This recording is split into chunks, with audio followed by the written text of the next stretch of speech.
ಬಳ್ಳಾರಿ ಜೈಲು ಅಂದರೆ ಈಗಲೂ ಕೂಡ ಅಂಥದ್ದೇ ಕಠಿಣ ಭಾವನೆ ಇದೆ. ನಟ ದರ್ಶನ್ ಇದು 2ನೇ ಬಾರಿ ಬಳ್ಳಾರಿ ಜೈಲಿಗೆ ಹೋಗ್ತಾ ಇರೋದು. 2ನೇ ಬಾರಿ. ಮೊದಲನೇ ಬಾರಿ ಚೌಕ ಸಿನಿಮಾದಲ್ಲಿ ರೀಲು.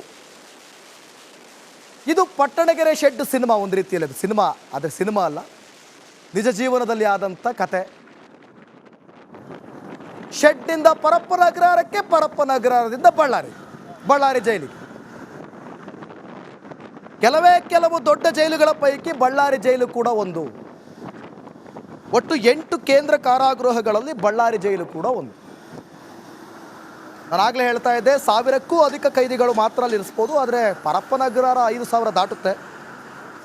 ಈಗ ಒಟ್ಟು 361 ಕೈದಿಗಳಿದ್ದಾರೆ. 600 ಅಲ್ಲ, 361 ಕೈದಿಗಳಷ್ಟೇ ಇರೋದಲ್ಲಿ. ಇಲ್ಲಿರೋದೆಷ್ಟು ಪರಪ್ಪನ ಅಗ್ರಹಾರದಲ್ಲಿ? ಸುಮಾರು 5500 ಕೈದಿಗಳು. ಈಗ ಹೋಗ್ತಾ ಇರೋದಲ್ಲಿ ದರ್ಶನ್ ಕೇವಲ 361. ಪಕ್ಕಾ ಮಾಹಿತಿ.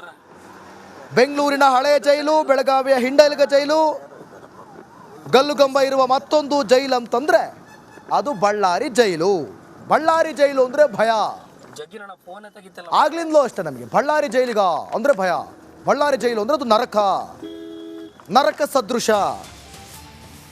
ಓಕೆ, ಅಪ್ಡೇಟ್ ಬರ್ತಾ ಇದೆ.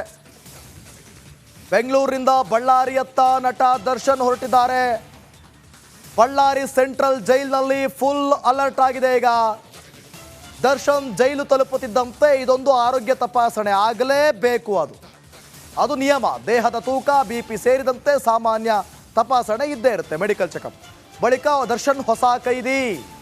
ಬೆಂಗಳೂರಿನಿಂದ ಬಳ್ಳಾರಿಯತ್ತ ದರ್ಶನ್ ಹೊರಟಿದ್ದಾರೆ. ದರ್ಶನ್ ಹೊಸ ಕೈದಿ ಆಗ್ತಾರೆ ಬಳ್ಳಾರಿ ಜೈಲಿನಲ್ಲಿ. ಟ್ರೆಂಡ್ ಮಾಡಿಬಿಟ್ರಲ್ಲಪ್ಪ 6106 ಅಭಿಮಾನಿಗಳು.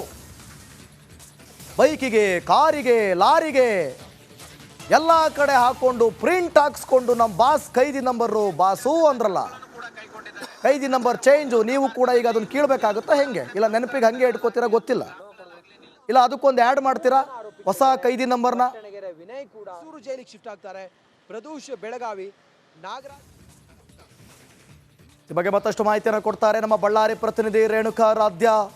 ಲೈವ್ನಲ್ಲಿ ಜಾಯ್ನ್ ಆಗ್ತಿದ್ದಾರೆ. ರೇಣುಕಾ ರಾಧ್ಯ, ಅಲ್ಲಿನ ಭದ್ರತೆ, ಅಲ್ಲಿನ ಸ್ಥಿತಿಗತಿ ಈಗ ಸದ್ಯಕ್ಕೆ ಯಾವ ರೀತಿ ತಯಾರಿಯನ್ನು ಮಾಡ್ಕೊಳ್ತಿದ್ದಾರೆ? ಮೆಡಿಕಲ್ ಚೆಕಪ್ಗಾಗಿರ್ಬೋದು, ಅಭಿಮಾನಿಗಳು ಕೂಡ ಒಂದಷ್ಟು ಜನ ಅಲ್ಲಿ ಬರುವಂಥ ಸಾಧ್ಯತೆ ಇರುತ್ತೆ. ಕಾನೂನು ಸುವ್ಯವಸ್ಥೆಗಾಗಿ ಯಾವ ರೀತಿ ಇದೆ ಭದ್ರತೆ?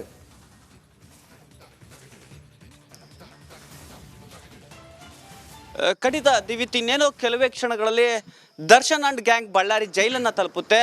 ಸುಮಾರು ಅಂದರೆ ಜೈಲಿನ ಅಧಿಕಾರಿಗಳ ಮಾಹಿತಿಯ ಪ್ರಕಾರ ಸುಮಾರು 8:30ರಿಂದ 9:30 ಒಳಗೆ ಬಳ್ಳಾರಿಯ ಸೆಂಟ್ರಲ್ ಜೈಲನ್ನು ತಲುಪುತ್ತೆ. ಈ ದೃಶ್ಯದಲ್ಲಿ ನೀವು ನೋಡ್ಬೋದು, ನಾವೀಗ ರಿಪಬ್ಲಿಕ್ ಕನ್ನಡದಲ್ಲಿ ಎಕ್ಸ್ಕ್ಲೂಸಿವ್ ಆಗಿ ಬಳ್ಳಾರಿಯ ಸೆಂಟ್ರಲ್ ಜೈಲಿನ ಸ್ಥಿತಿ, ಅಂದರೆ ಈ ಸದ್ಯದ ಸ್ಥಿತಿ ಹೇಗಿದೆ ಅನ್ನೋದನ್ನ ತೋರಿಸ್ತೀನಿ. ಸಂಪೂರ್ಣವಾಗಿ ಸೆಂಟ್ರಲ್ ಜೈಲಿನ ಮುಂಭಾಗ ಇರತಕ್ಕಂಥ ರಸ್ತೆಯನ್ನು ಬಂದ್ ಮಾಡಲಾಗಿರ್ತಕ್ಕಂಥದ್ದು.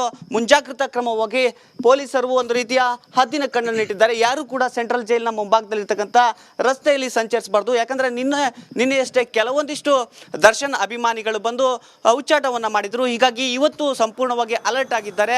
ಸುಮಾರು 8:30ರಿಂದ 9 ಗಂಟೆಗೆ ಏನು ದರ್ಶನ್ ಬರ್ತಾರೆ ಅವರನ್ನು ಈ ಮೊದಲನೇದಾಗಿ ಸೆಂಟ್ರಲ್ ಜೈಲ್ಗೆ ಬಿಟ್ಟು ನಂತರ ಉಳಿದ ಆರೋಪಿಗಳನ್ನು ಬೇರೆ ಬೇರೆ ಜೈಲಿಗೆ ಅದೇ ವಾಹನದಲ್ಲಿ ಸ್ಥಳಾಂತರ ಮಾಡ್ತಾರೆ ಅಂತ ಈಗಾಗಲೇ ಮಾಹಿತಿ ಸಿಕ್ಕಿರ್ತಕ್ಕಂಥದ್ದು.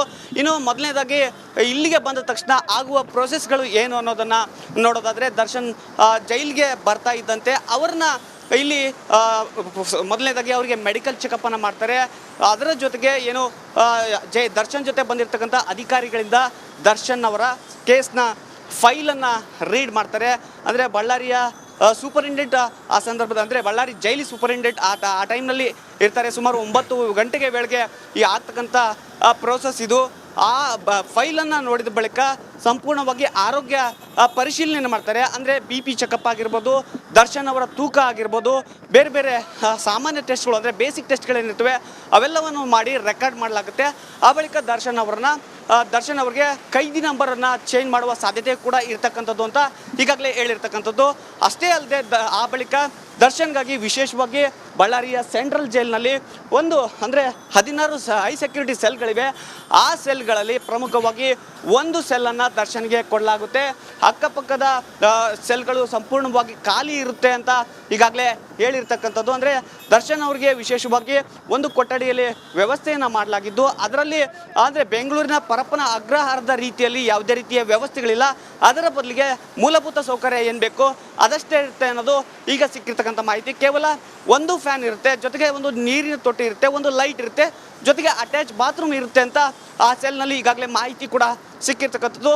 ಅಂದರೆ ದರ್ಶನ್ ಬಂದ ಬಳಿಕ ಪ್ರೊಸೀಜರ್, ಜೈಲ್ಗೆ ಅಡ್ಮಿಟ್ ಪ್ರೊಸೀಜರ್ ಏನಿರುತ್ತೆ ಅದೆಲ್ಲ ಆದ ಬಳಿಕ ಆ ರೂಮ್ಗೆ ದರ್ಶನ್ ಅವ್ರನ್ನ ಬಿಡಲಾಗುತ್ತೆ. ಜೊತೆಗೆ ಒಂದು ವೇಳೆ ಜೈಲಿನ ನಿಯಮದ ಪ್ರಕಾರ 7:30ಕ್ಕೆ ತಿಂಡಿಯನ್ನು ಕೊಡಬೇಕು. ಆ ಬಳಿಕ ಬಂದರೆ ತಿಂಡಿಯನ್ನು ಕೊಡ್ತಕ್ಕಂಥ ವ್ಯವಸ್ಥೆ ಕೂಡ ಇಲ್ಲಿರ್ತಕ್ಕಂಥದ್ದು. ದಿವಿತ್ ನೋಡಿ, ರೇಣುಕಾರಾಧ್ಯ, ಬಹಳ ಪ್ರಮುಖವಾಗಿ ಪರಪ್ಪನ ಅಗ್ರಹಾರದಲ್ಲಿ ಏನಾಯಿತು? ಐಷಾರಾಮಿ ಜೀವನ ನಡೆಯಿತು. ಅಲ್ಲೊಂದಷ್ಟು ಜನ ರೌಡಿ ಶೀಟರ್ಗಳನ್ನು ಭೇಟಿ ಮಾಡಿದ್ರು, ಮಾತನಾಡಿದ್ರು, ಮೊಬೈಲ್ ಯೂಸ್ ಮಾಡ್ಬೋದಿತ್ತು, ಹೆಂಗೂ ಬೇಕಾದರೂ ಇರ್ಬೋದು. ಆದರೆ ಬಳ್ಳಾರಿ ಜೈಲು ಅಂದರೆ ಅದೊಂದು ಕಠಿಣ ವ್ಯವಸ್ಥೆ ಅಂತ ಈಗಲೂ ಕೂಡ ಅನಿಸುತ್ತೆ. ಆದರೆ ಹೇಗಿದೆ ಬಳ್ಳಾರಿ ಜೈಲು ಮತ್ತು ದರ್ಶನ್ ಇರುವಂತಹ ಕೋಣೆ, ಅಥವಾ ಅಲ್ಲಿ ಯಾರಾದರೂ ದರ್ಶನ್ನ ಕಾಂಟ್ಯಾಕ್ಟ್ ಮಾಡುವಂತಹ ರೌಡಿಗಳು ಇದ್ದಾರಾ? ಅದು ಸಾಧ್ಯನಾ? ಮತ್ತೊಂದು ಕಡೆ ಇನ್ನೊಂದು ಮಾತು ಏನಪ್ಪ ಅಂತಂದರೆ, ಅಲ್ಲಿನ ಉಸ್ತುವಾರಿ ಸಚಿವರು ಜಮೀರ್ ಅಹಮದ್, ದರ್ಶನ್ ಆಪ್ತರು, ಈ ರೀತಿಯಾದ ಮಾತುಗಳು ಕೂಡ ಕೇಳಿ ಬರ್ತಾ ಇದೆ. ಮತ್ತು ಈ ರೀತಿಯಾದಂಥ ಘಟನೆಗಳು ಅಲ್ಲಿ ಮರುಕಳಿಸೋದಿಲ್ವಾ? ಹೇಗೆ ಆ ಥರ ಪ್ಲಾನಿಂಗ್ ಏನಾದ್ರು ಇರುತ್ತಾ? ಜೈಲು ಹೆಂಗೆ?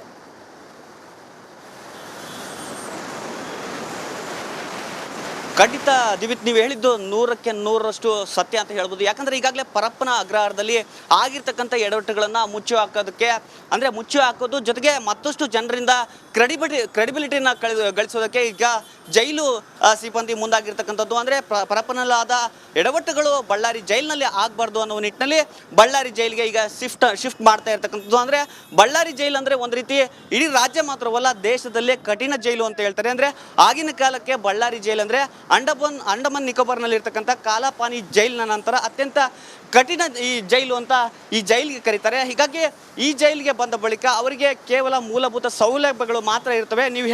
ನೀವೊಂದು ಕ್ವಶನ್ ಕೇಳಿದ್ರಿ, ಅವರು ಬೇರೆ ರೌಡಿಗಳನ್ನು ಮೀಟ್ ಮಾಡ್ಬೋದಾ ಹೇಗೆ ಅಂತ. ಅದು ಖಂಡಿತವಾಗ್ಲೂ ಸಾಧ್ಯವಿಲ್ಲ. ಯಾಕಂದರೆ ದರ್ಶನ್ ಅವರು ಇರ್ತಕ್ಕಂಥ ಒಂದು ಕೊಠಡಿ ಏನಿದೆ ಅದು ಹೈ ಸೆಕ್ಯೂರಿಟಿ ಸೆಲ್ ಅಂತಾರೆ. ಅಂದರೆ ಆ ವಿಭಾಗದಲ್ಲಿ ಸುಮಾರು 16 ಹೈ ಸೆಕ್ಯೂರಿಟಿ ಸೆಲ್ಗಳಿರ್ತವೆ. ಇವರಿಗೆ ಹೈ ಸೆಕ್ಯೂರಿಟಿ ಸೆಲ್ ನಂಬರ್ 15ರಲ್ಲಿ ಇವ್ರನ್ನ ಇರಿಸಲಾಗುತ್ತೆ ಅನ್ನೋದು ನಿನ್ನೆ ಬಳ್ಳಾರಿ SP ಮಾಹಿತಿಯನ್ನು ಕೊಟ್ಟಿದ್ದರು.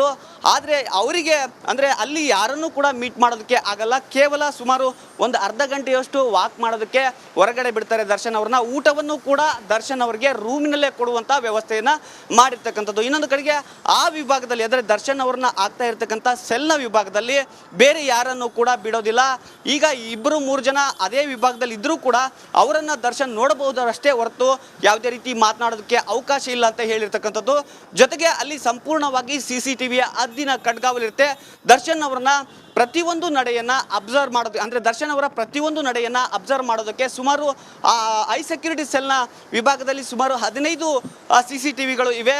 ಅಂದರೆ ದರ್ಶನ್ ಅವರ ರೂಮಿನ ಮುಂಭಾಗದಿಂದ ಹಿಡಿದು ಪ್ರತಿ ರೂಮ್ನ ಮುಂಭಾಗವೂ ಕೂಡ ಒಂದೊಂದು ಹೈ ಸೆಕ್ಯೂರಿಟಿ ಸೆಲ್ಗಳು, ಹೈ ಸೆಕ್ಯೂರಿಟಿ ಕ್ಯಾಮ್ರಾಗಳು, CCTVಗಳು ಇರ್ತಕ್ಕಂಥ ಹಿನ್ನೆಲೆಯಲ್ಲಿ ಯಾರೂ ಕೂಡ ಅವರನ್ನು ಮೀಟ್ ಮಾಡೋದಕ್ಕೆ ಆಗಲ್ಲ, ಚರ್ಚೆಯನ್ನು ಮಾಡೋಕ್ಕಾಗಲ್ಲ. ಇನ್ನೊಂದು ಪ್ರಮುಖವಾಗಿ ನೀವು ಹೇಳಿದಾಗೆ ಜಮೀರ್ ಅಹಮದ್ ಜಿಲ್ಲಾ ಉಸ್ತುವಾರಿ ಸಚಿವರಿದ್ದಾರೆ, ಅವರ ಪ್ರೆಷರ್ ಏನಾದರೂ ಜೈಲಾಧಿಕಾರಿಗಳ ಮೇಲೆ ಬೀಳ್ಬೋದು ಅನ್ನುವ ಪ್ರಶ್ನೆಯನ್ನು ಕೇಳಿದ್ರಿ. ಅದು ಖಂಡಿತವಾಗ್ಲೂ ಸಾಧ್ಯವಿಲ್ಲ ಅಂತ ಜೈಲಿನ ಮೂಲಗಳು ಹೇಳ್ತಾ ಇರ್ತಕ್ಕಂಥದ್ದು. ಯಾಕಂದರೆ ಇದು ಕೇವಲ ಒಬ್ಬರ ಪ್ರಶ್ನೆ ಅಲ್ಲ.